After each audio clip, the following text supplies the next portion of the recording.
apresentação do dia de hoje, com a doutora Fernanda Gatto de Almeida. A Fernanda, ela é bióloga, formada aqui na Universidade Federal do Paraná.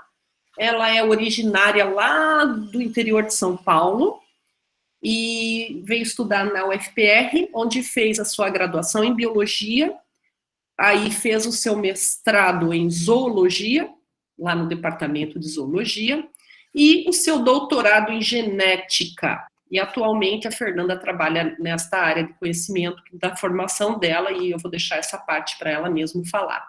A Fernanda veio aqui para o litoral, como eu disse no início do dia hoje, né, para fazer iniciação científica conosco, e por aqui ficou, né, então por aqui fez o seu mestrado, por aqui fez o seu doutorado, e hoje ela vai apresentar um pouquinho desses resultados, desta trajetória, que envolvem as pesquisas no Parque Rio da Onça e as pesquisas em Paranaguá, tá, relacionadas com pequenos mamíferos. Então, Fernanda, agradeço demais a sua disponibilidade de estar aqui mais uma vez conosco, uma grande honra recebê-la, e agora eu passo a palavra para você, tá? Oi, pessoal, tudo bom? Deixa eu só ver se eu consigo projetar, né? Queria agradecer a Lili pelo convite, sempre gosto de mostrar os trabalhos e conversar com vocês, porque já estive desse outro lado e era uma coisa que me motivava, então agora eu quero também poder falar um pouco sobre isso. Vocês conseguem ver a minha tela? Dá para ver? Sim, só se puder, Fernanda, o áudio está bem baixinho. Não sei se tem como aumentar um pouquinho. Botar o microfone mais perto. Vou colocar mais perto aqui. Melhorou? Tá vendo? Melhorou bastante. Tá, a tela tá projetada, então, né? Tá sim. Beleza. Aí eu vou falar, então, primeiro sobre o meu mestrado. Eu faço a apresentação, depois a gente vê se a gente já abre para perguntas, se vocês querem que eu passe direto, a gente vai conversando. Então, meu nome é Fernanda Gatto de Almeida, como a Lili já me apresentou. Aqui é um pouquinho do meu histórico. Eu fiz biologia na Federal aqui de Curitiba, de 2008 a 2013. Mais ou menos em 2011 eu comecei a fazer a IC com a Lili. E daí, então, eu terminei minha graduação em 2013. 2013, então, eu comecei um mestrado em zoologia, sob orientação da professora Juliana, com a Lili sempre ajudando ali. Em 2015, eu comecei, então, um doutorado em genética, que não era uma pretensão minha, mas eu continuei fazendo a pesquisa, mais ou menos na área, eu vou explicar mais ou menos como foram essas transições. Então, ao todo, eu tenho 8 anos de experiência de pesquisa na Mata Atlântica, considerando só a minha ser mestrado e doutorado, né? Depois de um tempo, eu continuei trabalhando na Mata Atlântica, só que fazendo consultoria ambiental. Então, quando tem empreendimentos são implementados, a gente tem que fazer estudos prévios e de acompanhamento da fauna. Então, é uma outra forma que eu estava trabalhando na Mata Atlântica também. E hoje eu trabalho no Instituto de Biologia Molecular do Paraná, fazendo testes de Covid para o SUS. É uma das unidades que mais libera testes de Covid para o Brasil. Então, fui tomando alguns caminhos que não eram esperados, mas que são recompensadores da mesma forma. Nesses 8 anos de pesquisa, eu trabalhei, então, entre os meus projetos e de colegas meus, que a gente sempre vai se ajudando nas pesquisas. Trabalhei no Rio da Onça, na minha iniciação científica e mestrado. Ajudei o Cássio, que era um aluno da Lili, no Parque Nacional do Saint-Hilaire-Lang. Trabalhamos na Floresta Nacional de Piraí do Sul, um outro aluno da Liliane também. Na Reserva Natural da Guaricica, num projeto paralelo do PPBio, que a gente se enfiou e eu fui junto, e é isso aí, vamos, sempre que tinha campo eu estava dentro. Aí eu fiz o doutorado, fiz coletas no Parque Estadual do Palmito, e no doutorado eu ainda ajudei num outro projeto que era no Parque Nacional dos Campos Gerais em Ponta Grossa e no Refúgio de Vida Silvestre dos Campos Gerais de Palmas. Então eu rodei aí o Paraná um bocado, só fazendo a pesquisa. E com o que eu trabalho, né? A Lili falou. Fernanda, só um Oi. minuto. Você está passando o slide ou está no inicial ainda? Está no primeiro? Então não está aparecendo Ah, peraí. que você está no primeiro ainda travado. Nossa, que bizarro. Agora eu não sei como. Calma, gente. Pra mim tava passando aqui. Quando você coloca em tela cheia, aí tipo, você para de transmitir, ele está transmitindo a sua janela só do PowerPoint mesmo. Você teria que transmitir a janela do PC inteira. Aí, agora foi. Ah, lá, ó. Tá lá. Mas aí assim na frente aparece a transmissão, né? Ou tá aparecendo só a janela? Agora tá aparecendo. Ah, Mas se não passar, nós vamos reclamar, Fer. mas olha. Aí, ó, a gente não deixa aí, tem que passar.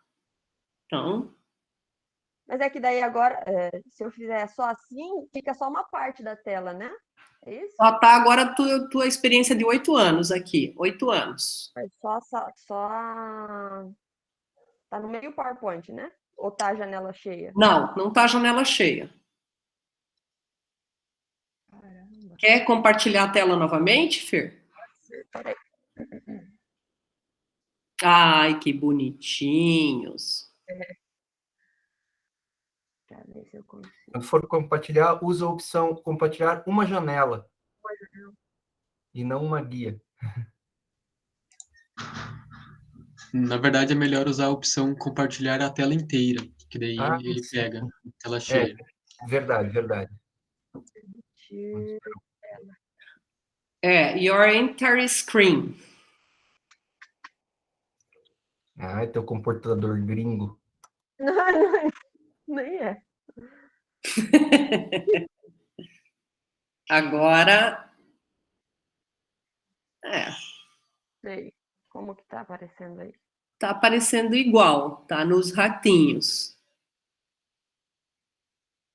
Peraí, vou ver se eu O compartilho. importante é que passe, né? Que passe de um slide para o outro. Coisa. Se eu fizer isso aqui, não aparece assim a tela. Não. Então não Você colocou como tela inteira, Fer? coloquei como tela inteira. E se você colocar como apresentação de slides? Lá no PowerPoint. Então, tá como apresentação de slide no PowerPoint. Só que Mas tá a tela inteira na apresentação de slides, porque para nós está aparecendo com aqueles slides na lateral, sabe? Ah, tá, entendi.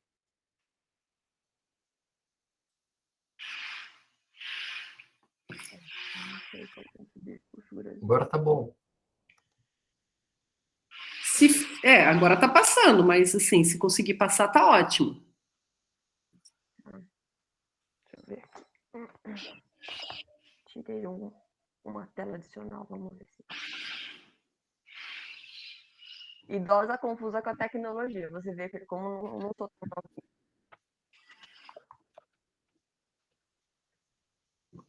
novinha.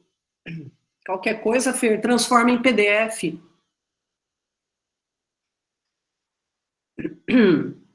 Mas é que tem vídeo.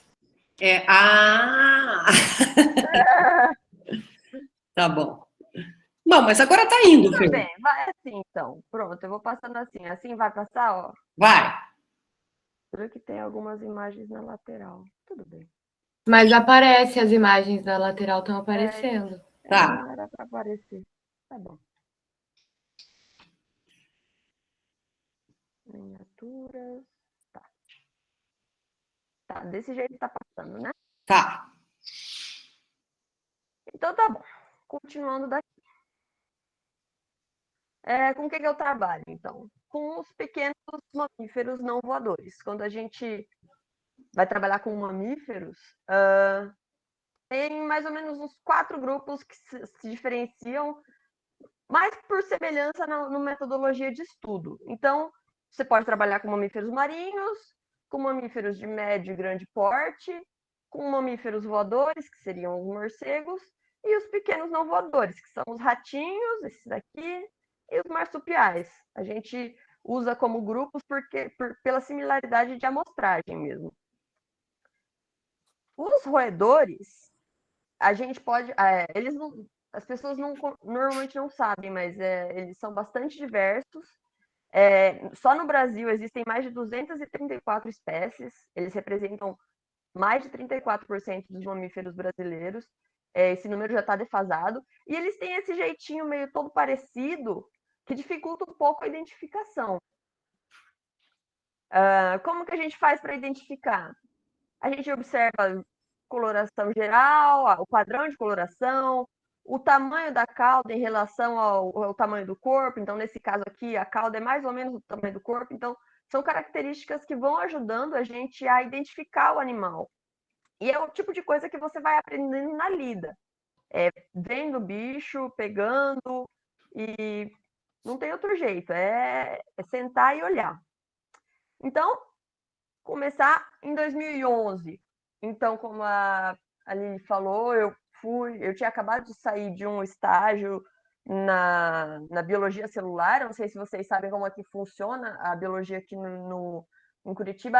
São departamentos que são bem focados num tipo específico de estudo. Então, eu estava na biologia celular, não era exatamente o que eu queria trabalhar com bicho, eu queria ver bicho, foi por isso que eu entrei na biologia. E quando eu vi o anúncio de seleção de iniciação científica, eu falei, vou lá, quero trabalhar com bicho, vou lá. E daí, passei na seleção e comecei, então, a trabalhar no Parque Estadual Rio da Onça. A iniciação científica ela foi bastante importante para mim, porque, como eu mostrei, os ratinhos, eles são bem difíceis de identificar, então eu já tive um contato, eu fui aprendendo tudo que eu precisava, pelo menos de básico, eu aprendi muito na IC. E mesmo na iniciação científica, eu já ajudei alguns projetos de pós-graduação dos meninos, o que já me deixou preparada para um projeto de mestrado. Então, da iniciação científica, por exemplo, eu quase não tenho fotos, porque eu não sabia que era tão importante registrar tudo, identificar as coisas, tirar foto. Então, quando eu cheguei no mestrado, eu já estava com a cabeça muito mais dentro daquilo, sabendo o que eu tinha que fazer, quais perguntas eu tinha que fazer, as técnicas de identificação dos animais eu já estava mais familiarizada. Então, me ajudou muito nesse sentido, de me preparar mesmo. E, então, em 2013, eu comecei o mestrado em zoologia com a professora Juliana. Foi um trabalho basicamente de inventariamento de fauna. Só que como eu já tinha tido a IC, eu já tinha sido obrigada a ler bastante para escrever a monografia, então não era só um inventário, eu estava com sangue nos olhos, então eu queria fazer várias coisas, tudo que eu pudesse eu queria fazer. E eu vou mostrando mais ou menos o que foi que eu fiz. Só para contextualizar, então, por que fazer um inventário? A Mata Atlântica ela é considerada um dos 34 hotspots mundiais, porque ela tem muita espécie, muita diversidade. E mesmo assim, por incrível que pareça, ainda falta informação. A gente não tem informação sobre que bichos acontecem em quais lugares. Então, tipo, um bicho que ocorre ali no litoral não necessariamente vai ocorrer ali em Piraí do Sul. Ou um bicho que está ali no Rio da Onça, às vezes não está no Parque Estadual do Palmito, ou o que tem no Saint-Hilaire-Lang não desce, entende? Então, é importante a gente refinar essas informações para a gente entender o que pode estar acontecendo, o que pode estar limitando a distribuição ou não dos animais. E, como eu disse, os pequenos eles são muito diversos. Só de roedores, na Mata Atlântica ocorrem 98 espécies, das quais 55 são endêmicas, ou seja, só acontecem, só tem ocorrência na Mata Atlântica. E como eles têm esse aspecto muito similar, é muito difícil ter um refinamento realmente de a nível de espécie do que ocorre em cada região. Da mesma forma, a ordem de Delphimorpha, que são os marsupiais, né?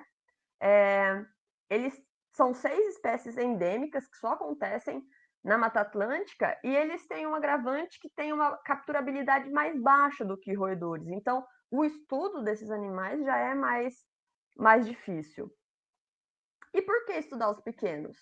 Primeiro, eles têm um papel intermediário na cadeia trófica, então eles são tanto presa quanto predador. Eles são bastante importantes para a gente avaliar a saúde do ecossistema, já que eles têm esse papel intermediário.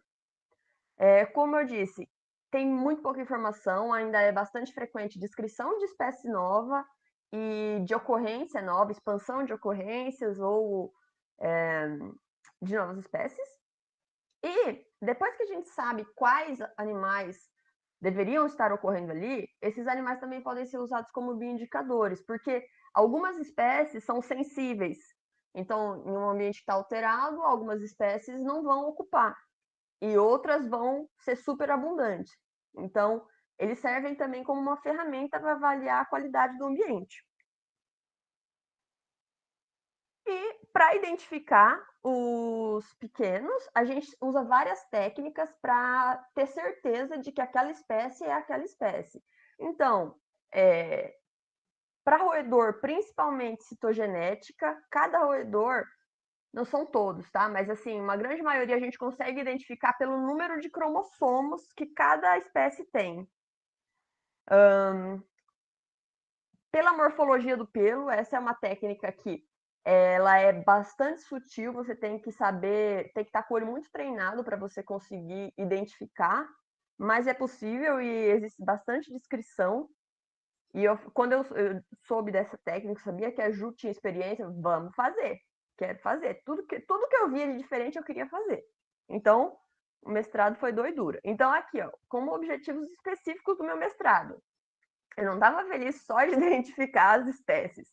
Era uma dos objetivos, né? Identificar taxonomicamente as espécies de marsupiais e roedores do Rio da Onça. E daí eu queria ver a morfologia de crânio, de dente, queria fazer o cariótipo de todos e queria fazer a descrição dos pelos. Tudo que for ferramenta a mais que ajude a gente a identificar e criar métodos mais fáceis de identificação, falei, se eu posso fazer, eu quero fazer. Aí, na IC, eu já sabia que tinha um lixão, um antigo lixão lá dentro do parque, que tinha sido desativado meio que sem grandes cuidados. E daí a gente pensou, vamos comparar então, será que esse lixão que foi desativado, ele afeta os bichos que estão ali? Será que tem alguma diferença? Então a gente se propôs a comparar então os animais da área do lixão com de outras áreas de dentro do parque. E, além disso, a gente ainda se propôs a avaliar os animais que ocupavam o solo e os animais que ocupavam o estrato superior. Então, a gente colocava armadilhas nas árvores para ver se existia diferença e se a gente conseguia pegar mais espécies do que eu tinha pego na iniciação científica, né? Aí foi, vamos fazer. Aí, tudo bem, aqui o Parque Rio da Onça, né? Vocês conhecem, fica em Matinhos, aí numa região periurbana. Muitas das bordas do parque fazem limite com casas, então é um lugar bastante alterado, pelo menos nas bordas. A amostragem, no mestrado eu fiquei praticamente 1 ano presa aqui em Curitiba fazendo disciplinas. No segundo ano, então, eu tinha que fazer as amostragens todas e escrever a dissertação. Então, eu tinha 1 ano, a gente pensou, são 3 áreas, então eu tinha que fazer pelo menos 3 amostragens em cada área. Foram 9 campanhas de campo, espaçadas 45 dias entre elas. E amostramos, então, 3 lugares no parque. Aí a gente usou alguns modelos de armadilha, porque cada armadilha tem uma eficiência diferente, às vezes os animais preferem um modelo ou outro. Esse é o tipo Sherman, é uma latinha de alumínio, tá vendo aqui a portinha está aberta, a gente coloca a isca lá no fundo, aí o rato ou o marsupial entra para comer a isca, e pisa num pedalzinho. E quando ele pisa nesse pedal, a porta se fecha e ele fica ali esperando. Então a gente colocava as armadilhas, abria as armadilhas e deixava durante a noite. Normalmente os animais caem durante a noite. E na manhã seguinte a gente revisava armadilha por armadilha para ver o que tinha sido pego. O segundo modelo de armadilha é o modelo Tomahawk, que é essa tipo gaiolinha. Ela normalmente é um pouco maior do que a Sherman, alguns animais caem mais nesse, talvez por ser uma armadilha que é mais aberta. E também a armadilha Pitfall. Na IC, eu conhecia esse tipo de armadilha e eu ficava enchendo as paciências da Lili. Lili, vamos colocar Pitfall, vamos colocar Pitfall. Lili. Só que na IC não dava tempo, a gente não fez tantas amostras, a gente não fez tantas coletas assim. E quando chegou no mestrado, ele, vamos colocar Pitfall. Vamos, lindo, maravilhoso. O Pitfall, ele é bastante eficiente, geralmente ele aumenta o número de espécies, porque tem algumas espécies que não caem ali naquelas outras armadilhas. E eu estava super esperançosa, porque nas armadilhas eu tinha uma capturabilidade bem baixa em relação aos outros lugares que a gente coletava, né? Falei, não, o Pitfall eu vou pegar mais bicho. E como que é o Pitfall? A gente pega baldes de 35 litros aqui, enterra ele, aí ele fica só com a boca para fora, passa uma lona de um balde ao outro, aqui é outro balde, e daí o animal que está passando aqui, ele bate na lona e vai andando até que ele cai no balde. Fica mais ou menos assim, aí depois de instalado. A gente passa, eu no caso não fiz esse formato Y, né? Fiz uma linha única, de balde em balde. A gente enterra também a parte de baixo da lona. Eita, tá meio tremido, mas dá para ver. Enterra a parte de baixo da lona, aqui dá para ver areia. E realmente ajuda muito na capturabilidade de novas espécies. É um tipo de armadilha bastante eficiente. Ó. Beleza, mas o que ninguém fala do Pitfall primeiro, a dificuldade que é para instalar. Você tem que enterrar o balde no meio do mato. Você tem que levar as estacas até o meio do mato para amarrar as lonas. E você tem que levar a lona. E você tem que enterrar a lona. Essa era a minha amiga, super arrependida de ter aceitado me ajudar. Os campos fazem isso, gente. Às vezes as pessoas, elas ficam com ódio de você e nunca mais voltam para te ajudar. Então, né, Fer, é super importante perguntar, mas o que você quer? Qual é o tipo de ajuda que você quer? Essa talvez não seja melhor perguntar, porque daí me complica, né? Fernanda, só para te ajudar, ó, no meu campo do mestrado, fiz 6 fases de campo, cada uma com um amigo diferente ajudando. Foi mais ou menos o que aconteceu no meu mestrado. Cada campo era uma pessoa. No doutorado do Paulinho, eu ajudei ele. Uma vez. Uma vez. Era punk. Essa minha amiga não voltou mais. É uma vez só. Fora que são 6 dias de amostragem, né? Então, assim, quem tem disponibilidade de ficar 6 dias em função de um campo que não é nem o seu projeto? Dá para entender também. Pô, uma vez eu fiquei 6 dias cozinhando no campo da Liliane, lá no alto do Pico Paraná. Ah, mas é favor trocado, né? Daí eu acho que vale. Um outro lado ruim dos pitfalls, ele não é uma armadilha seletiva. Então, caía aranha, caía cobra, caía sapo, caía lagarto. Esse aqui ainda tá pequenininho. Teve um que caiu uma vez que ele tava todo dobrado dentro do balde. Eu não sei como que o bicho tava cabendo ali dentro. Eu tive que desenterrar o balde para tirar o bicho, porque eu não ia colocar a mão nele.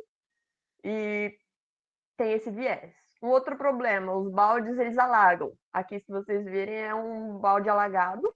A gente normalmente coloca um isopor para deixar o bicho a salvo, caso chova à noite, né? Mas, por exemplo, ali no Rio da Onça, o lençol é muito superficial. Então, mesmo fazendo furos no fundo do balde, ele não vai escoar rápido. Então, daí você tem que desativar aquele balde. E um outro problema que a gente teve também, que não foi no meu campo, mas de um dos alunos da Lili, foi vandalismo. Porque as pessoas, quando acaba o campo, você só fecha o balde, abaixa a lona, para no próximo campo estar ali.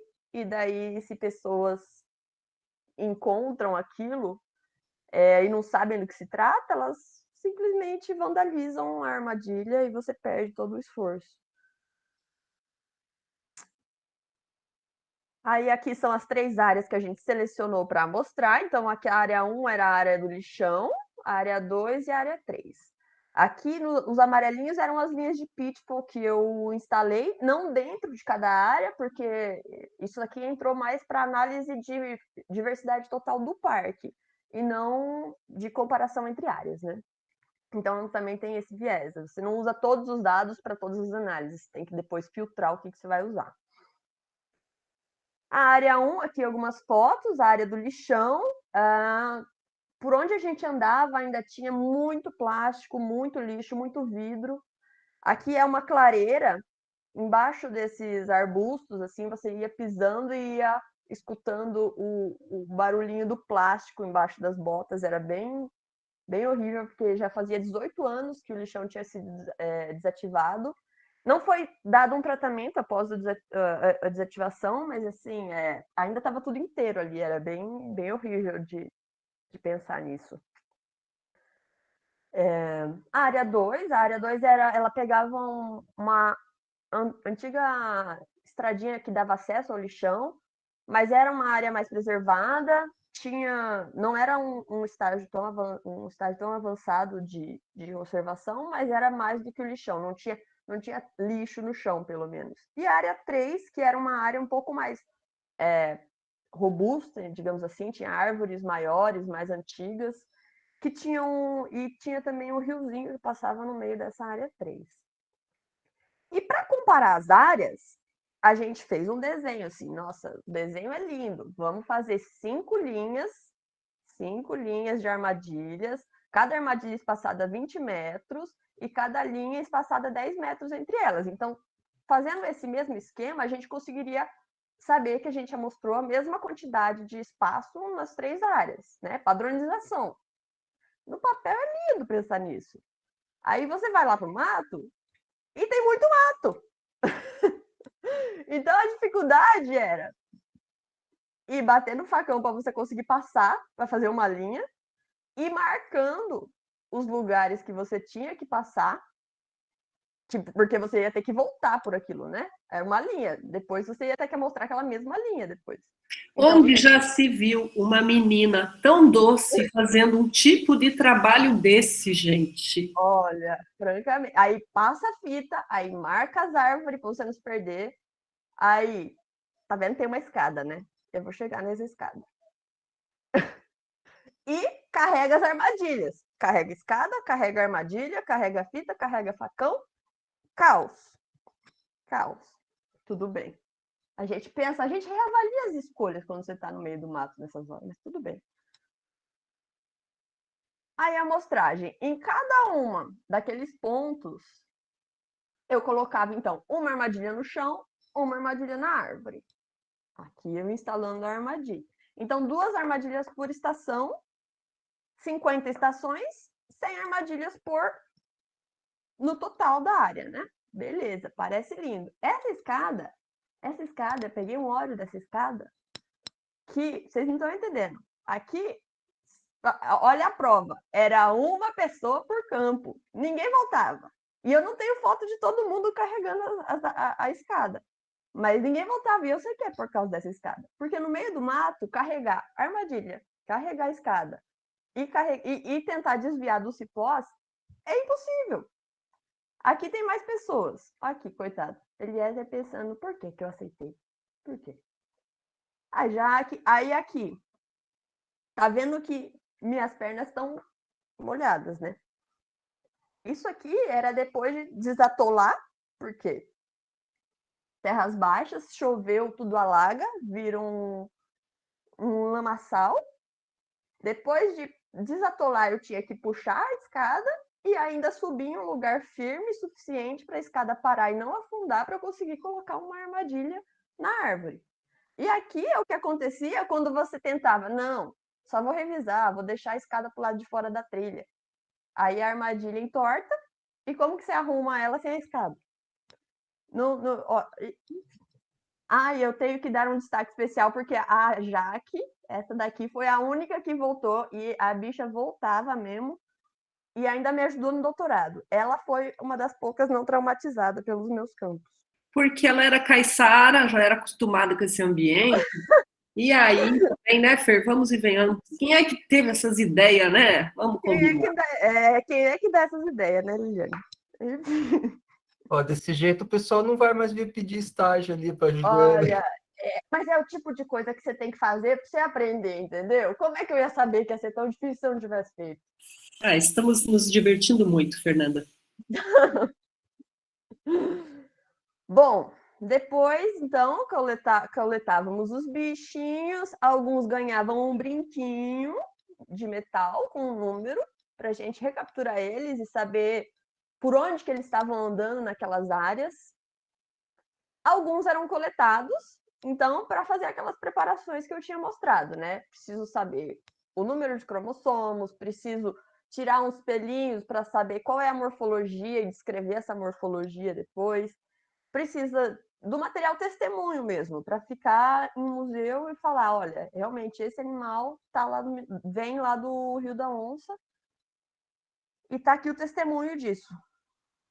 Só como curiosidade, essas fotinhas bonitinhas que a gente tira, a gente pega o bicho e coloca dentro de um aquário, acho que vai mostrar. Monta uma ceninha e daí ele fica bem bonitinho e a gente fica tentando tirar foto enquanto ele fica se mexendo. Mas dá umas fotos bem bonitinhas. Cadê? Ó, aqui dá pra ver que ele tá num aquário. E a gente colocou umas terrinhas, uns galinhos ali pra parecer que tá no natural, mas se soltar ele no chão, você não vai tirar foto nenhuma. Então é o que dá pra fazer. Então, como resultados do meu mestrado gerais, foram 54 noites de amostragem, 119 indivíduos capturados, alguns mais de uma vez, né? Mas indivíduos mesmo, 119. E eu registrei 11 espécies de pequenos mamíferos. Eu vou passar por elas especificamente depois. Mas se a gente comparar aqui é uma tabelinha. Deixa eu ver aqui. Aqui é uma tabelinha que eu fiz, aqui é o Rio da Onça. Aqui são várias outras áreas de Mata Atlântica que já tinham trabalhos publicados e eu queria comparar. Será que a minha riqueza tá ok? Será que tá baixa a riqueza? E assim, aqui a riqueza, então, de delfimórfios, marsupiais, e a riqueza de roedores. A minha foi, se você olhar com outros trabalhos aqui, ó, foi baixa. Mas se você olhar os trabalhos feitos em litoral, até que não está tão diferente. Isso acontece porque existem já alguns registros, algumas discussões feitas acerca disso, que mostram que, na verdade, altitudes baixas, como é o litoral, elas têm uma riqueza menor. E altitudes intermediárias, não tão altitudes super altas, também vão ter uma riqueza menor. Mas altitudes intermediárias são onde a riqueza tem o seu pico. Então, considerando isso, a riqueza do Rio da Onça tá de acordo, assim, com as expectativas. Em números, né? As espécies, elas mudam, mas em números é mais ou menos isso mesmo. 73% de todas as minhas capturas foram feitas nas armadilhas Sherman, aquelas que são as latinhas. O Pitfall teve uma capturabilidade de 2%, o que, comparado às outras armadilhas, até que é bem bom. Então, o Pitfall valeu a pena, gente. E 7 dos 109 registros que eu fiz em armadilhas foram feitos nas árvores. Então, a árvore teve uma captura de 0,2%, que é bem pouco. Foram 7 registros de todos. Então, foram 4 registros da marmosa, 2 registros de delfis e de um acódon. O acódon, só para vocês terem noção do drama, o acódon ele nem é um bicho arborícola. E daí isso me causou mais problema do que solução, porque eu tive que depois explicar o porquê que eu peguei um acódon na árvore. Tá bom, tudo bem, seguimos. Então, aqui alguns índices, né, só para mostrar, isso daqui é uma curva de rarefação. Então, Aqui é o número de espécies acumuladas e o número de indivíduos capturados. Então, no comecinho, essa curva ela sobe. Todo indivíduo que eu pego é uma espécie nova porque ela ainda nada foi registrado ainda. Então, ela vai, com o tempo, ela vai se estabilizando. E daí, não importa quantos indivíduos mais eu pegue, essa curva não sobe, porque ela indica, essa estabilidade da curva, ela indica que eu já peguei tudo que tinha que pegar para pegar ali. Infelizmente, eu sabia que tinha uma espécie a mais que eu tinha pego na iniciação científica e eu não peguei no mestrado. Mas depois, para publicação, os dados todos foram juntados e essa espécie foi considerada também. Aí eu fiz uma análise de similaridade, todos aqueles trabalhos que eu coloquei naquela tabelinha anterior, eu listei aqui e fiz uma análise de similaridade. E daí ele me dá mais ou menos, é como se fosse uma proximidade. Então, pequenos ramos, aqueles trabalhos que estão mais... as áreas que estão mais próximas são mais similares entre elas. Então, por exemplo, aqui o raminho vermelho são esses 2 pontos. Esses 2 pontos são os mais diferentes e estão agrupados entre eles. Aqui é o Rio da Onça, ó, eu comparei com vários pontos só da Mata Atlântica, né? O Rio da Onça, ele mostrou uma similaridade muito grande com o Saint-Hilaire-Lang, que é ali do lado, e com o Parque Estadual da Serra do Tabuleiro. Se a gente for olhar aqui no mapa, o Rio da Onça está aqui e Piraí do Sul está aqui. Está relativamente mais perto do que a Serra do Tabuleiro. Mas isso é para mostrar para a gente que não é uma questão de distância física, e sim de similaridade entre ambientes e de história de colonização do ambiente. Piraí do Sul é uma fitofisionomia bem diferente da do litoral. É uma umbrófila mista, então tem vários fatores que agrupam os ambientes e que tornam eles mais similares entre eles. Aí, então, mostrando a comparação entre as áreas, né, uma análise mais focada na comparação entre áreas. Aqui, a área 2, a área 1 é do lixão. Isso aqui é uma curvinha de rarefação também, só que sem daí o desvio padrão, tudo. Aqui, comparando entre as áreas. Então, a área 1, que foi a do lixão, ela foi aqui, ela não chegou a estabilizar. Se a gente olhar aqui, ela ainda estava começando a subir. Talvez, se eu tivesse empregado mais esforços ali nela, talvez até tivesse subido a riqueza. Mas o esforço amostral foi o mesmo. Ou seja, eu coloquei o mesmo tanto de armadilhas em todas as áreas. Então, eu peguei menos animais, porque talvez tenha menos animais usando aquele espaço. A área 3, que era aquela que eu falei que era mais robusta, que tinha um rio passando, foi a que eu tive mais capturas e a curva chegou a estabilizar. Então, indica que eu provavelmente amostrei tudo que eu precisava naquela área. Aqui é o número de capturas de cada espécie por área. A área 1 foi a área que eu peguei menos animais. Isso, fazendo teste estatístico, isso foi significativo. Foi significativamente menos animais capturados na área 3 do que na área 1. Ou na área 1 do lixão, do que na área 3, que era uma região mais conservada. Então, mostrando que até hoje o lixão ele influencia a fauna dos animais que estão ali, mesmo tendo sido desativado e deixado para recolonizar, os animais não usam tanto aquela área. Falando especificamente um pouco de cada área, isso aqui é um esqueminha que eu fiz de cada uma das áreas. Então, aqui é aquela grade que eu montei, né? Em cada intersecção dessa, em teoria, tem 2 armadilhas. E quando tem um quadradinho, é aqui eu fiz a captura, uma captura no solo. Aqui são 2 capturas. Esse amarelo é o espaço da clareira, mais ou menos onde ela ocupava. Só para a gente ter uma ideia de espacialmente onde que eu peguei mais ou menos, né? Eu capturei a espécie Eurorhizomis russatus nessa área, que é uma espécie considerada sensível.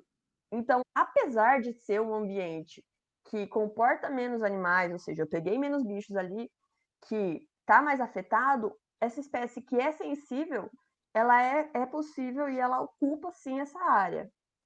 mostrando então a capacidade dos pequenos de, mesmo em ambientes alterados, eles conseguem usar o ambiente de alguma forma. Nenhuma captura foi feita acima do solo, aqui no lixão, até porque, como a gente pode ver, não tinha grandes árvores, eu tinha que colocar armadilha nos arbustos, na beira da clareira, onde não tinha clareira, dava para colocar na árvore, né? Mas era mais difícil de capturar ali mesmo. Na área 2, ela era um pouco mais preservada, aqui estava o esqueminha, aqui é a trilha que cruzava a área 2. Eu tive alguns pontos com maior concentração de captura, e foi uma área que ela registrou menos animais do que da área 3, mas mais do que da área 1, que era a mais alterada. Aqui foi feita uma captura em árvore do marsupial marmosa paraguaiana, foi um único registro, mas ainda melhor do que na área 1, que não foi registrado nada, né? E as outras, todas as capturas da árvore foram feitas na área 3. A área 3, esse é o esqueminha, a gente pode ver que tem uma maior concentração aqui de capturas feitas perto do rio. Esse azulzinho aqui era um riozinho que passava pela área. E o maior número de capturas que eu tive nessa área foi de Delphis aurita, que é o gambá, e o roedor Aquodon montensis. Aí, especificamente, mostrando um pouquinho dos ratinhos mesmo. Esses são todos os animais que eu registrei para o parque. Eles são bem bonitinhos, é uma prancha que foi parar no artigo depois. Esse é o de Delphis aurita, foi o marsupial que eu mais peguei ali no campo, ali no Parque Rio da Onça, e ele é considerado uma espécie generalista, então até era esperado que eu pegasse. Na minha IC, era tudo que eu queria era pegar esse bicho e eu não pegava nenhum. Depois, no mestrado, eu super peguei eles e no fim eu já tava tipo, ai, mais um gambá. Mas a primeira vez que eu peguei foi bem legal. Aí o segundo marsupial, esse é o Metachirus luticaudatus. Ele faz um barulhinho bem legal, ele fica batendo os dentes quando a gente pega ele, porque ele fica estressado, né? É um sinal de vocalização, tipo, para tentar afastar a gente. Bem legal, bem bonito o bicho. Peguei um único indivíduo, eu marquei o brinco, e eu peguei ele em todas as áreas que eu mostrei. Então, eles usam uma área bastante grande. Foi bem legal registrar esse bicho em todas as áreas, porque dá para ver que ele anda bastante e ele tá por ali, né? Ele também não é uma espécie muito sensível à fragmentação, então a fragmentação, a alteração de ambiente, então nada fora do esperado. A marmosa paraguaiana, bem bonitinho também, esse daqui é um dos que eu mais peguei na árvore. Registrei ela em todas as áreas, menos no lixão, e ela não é considerada alantrópica, mas eu não peguei ela lá. Alantrópica é quando ela é sensível, né? Digamos assim, não é considerada sensível a alterações ambientais, mas eu não peguei ela na área 1. Então, talvez ela não seja tão indiferente assim às alterações. E o Monodelphis iering, que eu só peguei no Pitfall. Essa foi uma espécie que fez diferença eu ter colocado o Pitfall, porque eu não teria registrado ela sem esse tipo de armadilha. Ela é bem pouco... assim, não é muito comum ela ser registrada em outros tipos de armadilha mesmo, talvez por causa do peso dele, é bem pequenininho. Acho que, sei lá, 20 gramas ele tem. E é bem bonitinho, tem essas 3 listras nas costas, assim, e um rabinho bem curtinho. Aí, nos roedores, o Aquodon montensis foi o roedor mais abundante. É uma espécie generalista, bastante comum, só que o Aquodon, ele tem muitas espécies do gênero Aquodon. Então, foi bastante importante a gente fazer o cariótipo dele para bater o martelo e falar, esse é o Aquodon montensis. Orelhona grandona, um olhão, bem bonitinho. O Delome sublineatus, eu tive uma única captura também só em Pitfall, então mais uma vez o Pitfall valendo todo o empenho que foi colocar ele lá. O Euriorismus russatus, bicho bem bonito também, a barriga dele bem branquinha, dá pra ver aqui, ó. Essa é uma espécie considerada super sensível, considerado um bioindicador mesmo, e mesmo sendo sensível, eu consegui registrar esse bicho na área do lixão, o que foi bastante surpreendente e depois acabou dando uma outra ênfase para o trabalho, que foi mostrar realmente a resiliência dessa espécie, mesmo em áreas alteradas. O Juliomes tips, ele tem um hábito de vida arborícola, embora eu não tenha pego ele nas minhas armadilhas de árvore, sem ressentimento, mas assim, podia ter pego, né? Só peguei ele em Pitfall também, e também o Juliomes tem várias espécies, e também foi um passo bastante importante eu ter feito o cariótipo para determinar qual espécie que está acontecendo aí no litoral, né? O Nectomes squamips, na minha EC, esse era o bicho que a gente mais pegava, de longe. Ele tem um hábito de vida semiaquático, ele tem umas membranas interdigitais. E como nas terras baixas tem muito lugar alagado, esse bicho estava bastante presente ali no Rio da Onça. Na área 1, por exemplo, que não tinha o rio, ele não apareceu tanto. Mas na área 3 e na área 2 apareceu mais. Só que eu não consigo fazer uma ligação desse bicho com sensibilidade à alteração, porque ele parece estar mais ligado à presença de água do que às alterações ambientais. De qualquer forma, fizemos também o cariótipo dele, porque no começo, quando a gente pegou, a gente não estava sabendo identificar direito que bicho era esse, mesmo olhando todos os caracteres externos, a gente considerou até que fosse uma espécie nova, e depois, estudando melhor todas as características, a gente viu que era um Nectomes que já estava descrito. Então, tudo bem. O Oligorismus nigrips é também uma espécie com muitas... um gênero com muitas espécies, né?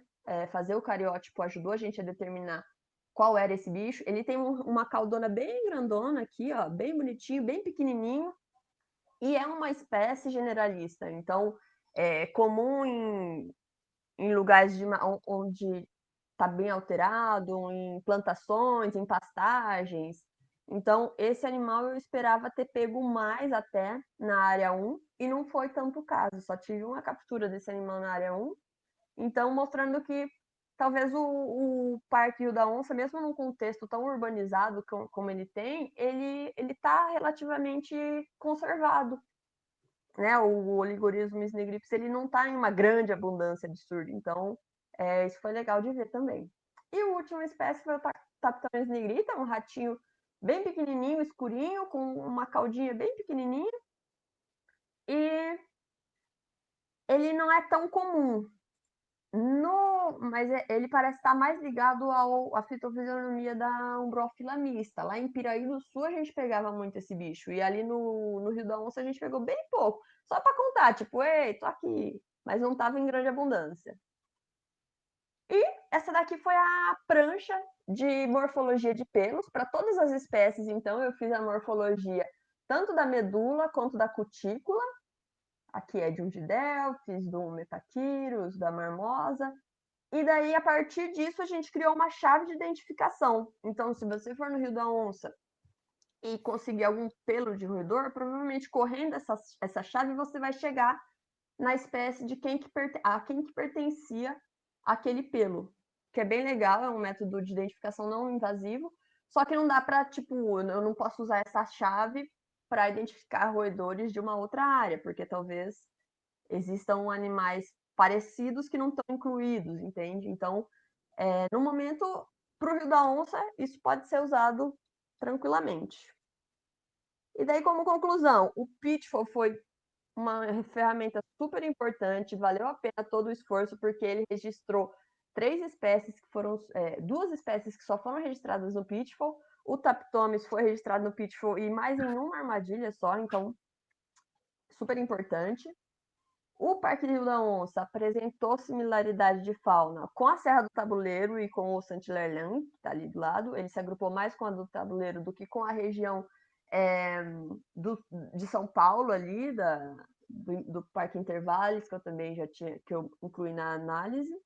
A curva de rarefação mostrou que a amostragem foi suficiente, considerando o parque como um todo, a curva de rarefação deu uma estabilizada, né? E que a área do antigo lixão foi a única que, se a gente empreendesse mais esforço, talvez aumentaria o número de espécies. Mas foi uma área que teve um número menor de capturas, então, sugerindo então, que tem menos animais usando aquele espaço. Então, mesmo depois de 18 anos, o lixo que está ali ainda impacta o uso do espaço pela fauna. E uma coisa que eu aprendi no sofrimento, mas aprendi que a amostragem do subbosque para as terras baixas, para o Rio da Onça, não foi eficiente para incrementar a lista. Então, para outras pessoas que vão trabalhar aí, eu não recomendo.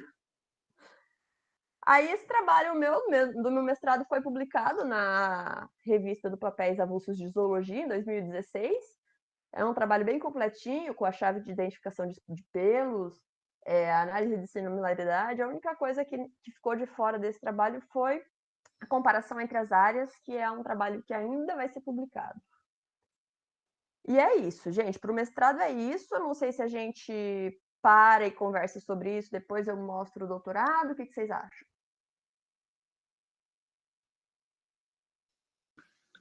Ai, Fer, que bonitinha essas imagens.